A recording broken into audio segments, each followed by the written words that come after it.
Hey guys, welcome back to CntrlAltTech.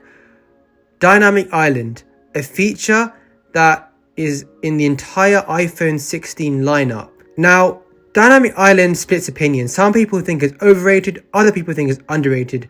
I'm going to show you why Dynamic Island is actually such an underappreciated feature. Let's get into this. So you see this Face ID sensor and the front-facing camera. And when you tap the iPhone to wake, you'll see that it fills into this black pill shape, which is actually insane. That's all software. And to do that is actually so underappreciated by people. I'm surprised no company has copied Apple with this feature, because the way that it expands, like you can see here, so I've mapped the action button to the ringer, and the way it presents information, and just from a software point of view, the way that that is engineered is actually so amazing. Like, it does feel like a premium feature. You can see here that I've set a timer, and the way that that gets presented as a live activity where I can interact with Dynamic Island, pausing it, I can stop the timer, and even with music, the way that how it comes into the music comes into the Dynamic Island, I can pause and play right from that Dynamic Island. And there's also other everyday use cases, like, for instance, with Apple Maps, it gives you directions. Again, if you expand on it, it'll give you more directions. And also with phone calls as well, you can put it to speaker, you can end the call. Like, there's everyday use cases, and this is a feature that is so good for multitasking. Let's say in another app, you don't have to leave that app. You can interact with the Dynamic Island. Let's say if you want to accept a call, or you want to pause the timer or something. It's a really, really useful feature. Not only does the Dynamic Island give more screen real estate rather than that notch that Apple used to do, but look at the animations. Look at that. That's when you charge your phone. It just looks stunning. And then even another real day use case is airdrop.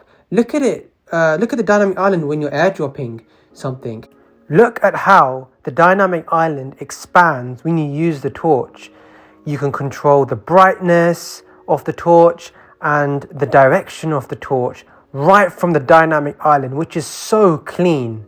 Android cannot do that. I think because the Dynamic Island was one of the few changes in recent years, it has gone underappreciated. But I feel like those of you that have Dynamic Island, if you were to go back to a regular iPhone without the Dynamic Island, you would feel the difference. Just the animations, the way it works, the multitasking, you would definitely feel that difference. Now, is the Dynamic Island a feature that single-handedly makes people want to upgrade to the new iPhone?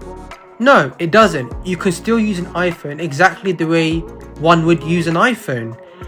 But the Dynamic Island is a series of changes, alongside the action button and the camera control, that when added together and you see all the changes, it does make you want to upgrade. And combined with like a nice animation and what I've been saying about this, how nice the software is, and the multitasking ability that it has, I do think it's a really useful feature. Dynamic Island is one of these features where if you're not aware about the feature, you probably won't really notice it. But if you are aware, then it's definitely really, really useful and nice to use. Well guys, that brings it to the end of the video. Thank you so much for watching. Do you think the Dynamic Island is an overrated or underrated feature? You certainly know what I think. Anyway, we would all love to know what you guys think in the comment section down below. Have a great day. Peace.